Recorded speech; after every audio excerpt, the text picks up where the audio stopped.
Question number 10 में देखो सम क्या दिया हुआ है, मैक्सिमाइज करने बोले तो मैक्सिमाइज करते हैं इसको। So maximise z equals to x plus y, और अपना कॉन्स्टेंट्स क्या क्या है। पहला कॉन्स्टेंट तो है x minus Y less than equals to minus one. So consider x minus Y equals to minus one. यहाँ से क्या मिलेगा, यहाँ से मुझे दो पॉइंट्स मिलेगा। एक तो है अगर मैं ज़ीरो पुट करता हूँ x को तो y का वैल्यू होगा वन, और अगर मैं x का वैल्यू माइनस वन पुट करता हूँ तो y का वैल्यू होगा ज़ीरो। ठीक है, अब इसमें ज़ीरो टेस्ट भी एक बार में ही कर लेते हैं। ज़ीरो टेस्ट कैसे करते हैं, putting 0, 0 in the inequality less than equals to minus one. तो अगर मैं इसमें पुट करता हूँ तो मेरा क्या आएगा, this one will be 0 minus 0 less than equals to minus 1, which implies that 0 is less than equals to minus 1। यहाँ पे स्टेटमेंट में बोल रहा है 0 जो है माइनस वन से छोटा है, जो कि नहीं है। 0 तो माइनस वन से बड़ा है ना, तो it is false. So it will be away from origin, away from origin. बढ़िया। अब दूसरा देखो, दूसरा अपने पास क्या है, दूसरा कांस्टेंट क्या है। दूसरा कांस्टेंट है minus x plus Y less than equals to zero. अब जैसे ही यहाँ पर आपके पास एक इनइक्वालिटी में राइट हैंड साइड में ज़ीरो आ जाता है, ये एक स्पेशल कंडीशन है जहाँ पे ये जो लाइन अगर हम ड्रॉ करेंगे ना, अगर हम इसको कंसीडर करते हैं, अगर हम लोग इसको कंसीडर करते हैं minus x plus Y equals to zero, तो उस कंडीशन में देखो ये एक ऐसा लाइन है जो कि ऑरिजिन से क्रॉस करेगा, राइट।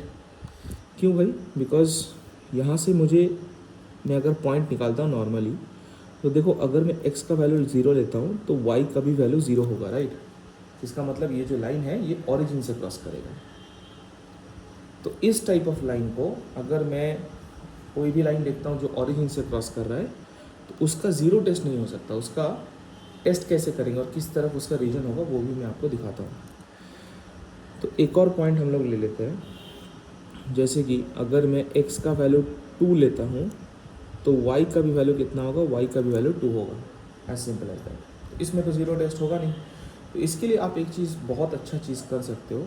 देखो minus x plus Y less than equals to zero है, अगर मैं दोनों तरफ x ऐड करता हूँ, so adding plus x on both sides, तो क्या मिल जाता है मुझे, we get minus x plus y plus x, और इस तरफ ज़ीरो प्लस एक्स, तो सिर्फ और सिर्फ प्लस एक्स ही हो जाएगा। तो प्लस एक्स और माइनस एक्स तो कैंसिल आउट हो गया, रहा क्या, y less than equals to x. तो ये जो देखो, ये जो फेस है ना, ओपनड फेस है, ये किस तरफ है, ये है आपका x के तरफ, right. So we can say that the reason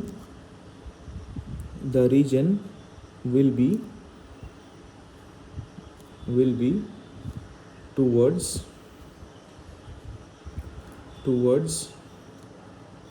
x axis.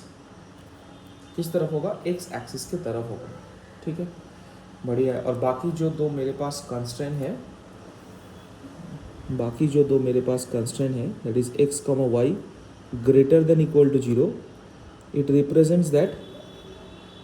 represents that the feasible region the feasible region will be along first quadrant.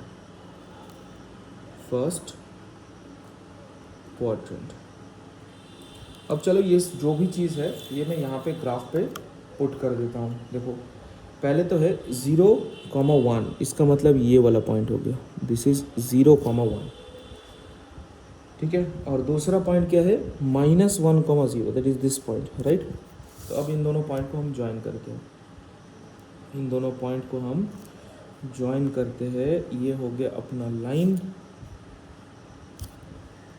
ये हो गया अपना लाइन। इस लाइन का इक्वेशन क्या था, x minus Y less than equals to -1, और ये लाइन जो है ये किस तरफ था, it was away from the origin से दूर, ये लाइन जो है ओरिजिन से दूर भाग रहा है। दूसरे पॉइंट पे आते हैं, दूसरा पॉइंट क्या है, एक तो अपना 0, 0 ही है, ये सेकेंड लाइन के लिए 0, 0 एक पॉइंट था, और कितना था 2,2, that is this point, right. तो अगर इसका भी मैं लाइन ड्रॉ करता हूँ तो देखो, इसका भी मैं अगर लाइन ड्रॉ करता हूँ तो ये लाइन कैसा होगा, ऐसा होगा, है ना। और ये लाइन जो है ये किस तरफ मूव कर रहा है, it is travelling towards the x axis. इसका मतलब ये जो लाइन है ये किस तरफ मूव कर रहा है, इस एक्स एक्सिस के तरफ मूव कर रहा है, ठीक है, ये एक्स एक्सिस के तरफ मूव कर रहा है। और इसका इक्वेशन भी यहाँ पे लिख देता हूँ। हमेशा ये चीज़ याद रखना कि इक्वेशन जो है लाइन का वो आपको लिख देना होगा। बहुत बढ़िया। अच्छा, ये जो अपना एक्स एक्सिस था इसका रीजन इस तरफ है, और ये जो अपना वाई एक्सिस था इसका रीजन इस तरफ है, राइट। सो अपना फीजिबल रीजन यहाँ पे ऐसा कुछ नहीं आ रहा है, राइट, क्योंकि ये दो जो लाइन मेरे पास प्रेजेंट है, both the lines are moving in opposite directions. तो यहाँ पर ये जो लाइन इस तरफ शेड करेगा, ये जो लाइन इस तरफ शेड करेगा, यहाँ पर कोई कॉमन रीजन है नहीं। सो क्योंकि यहाँ पर कोई कॉमन रीजन नहीं है तो मैं यहाँ पे क्या लिख सकता हूँ, यहाँ पे कोई कॉर्नर पॉइंट्स भी नहीं होगा, तो ना ही है इसमें कॉमन रीजन, ना ही है इसमें कोई corner points. So what we can write, देखो मैं नीचे यहाँ पे लिख रहा हूँ, we can write from the figure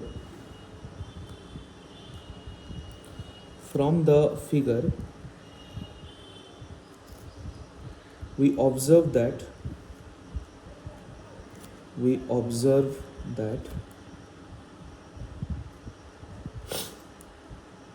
there is no point common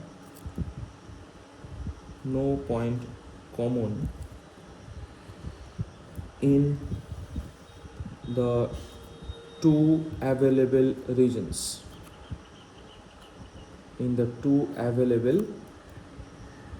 regions, ठीक है। Thus the problem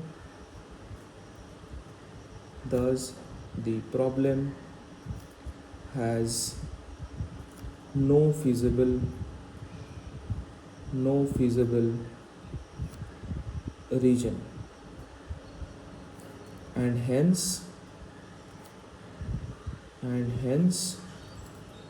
no maximum value of z, तो अगर आपके पास ऐसा कोई क्वेश्चन आता है जहाँ पे आपके पास जो दो रीजन है ओवरलैप ही नहीं कर रहा है, कोई कॉमन पॉइंट ही नहीं है, कोई फीजिबल रीजन ही नहीं है, तब ऑब्वियसली उसका कोई सोल्यूशन होगा नहीं।